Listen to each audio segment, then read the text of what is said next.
Cap 26 are just repairs and hobbies and X1 maintenance for the X1 Carbon Bambu Lab 3D printer. I take a scooter cover off and blow a can of air in there, get all the little particles out of the gears, wipe laser lens with tip, and blow air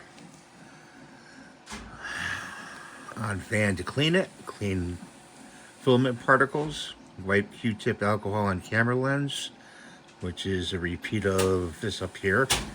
Clean rods with alcohol, which I do weekly.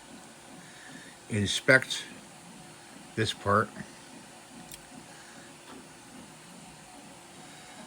Replace carbon filter, the rectangular one, once a year. Replace filament cutter. I did that already. Clean the carbon rods. That's a repeat. Do that once a week.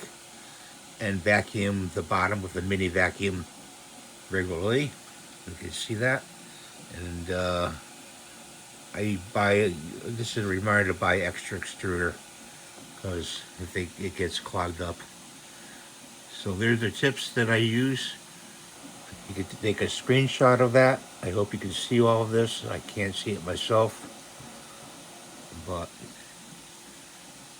thank you for watching. Have a great day. God bless you. Please rate and subscribe and give the thumbs up. Bye for now.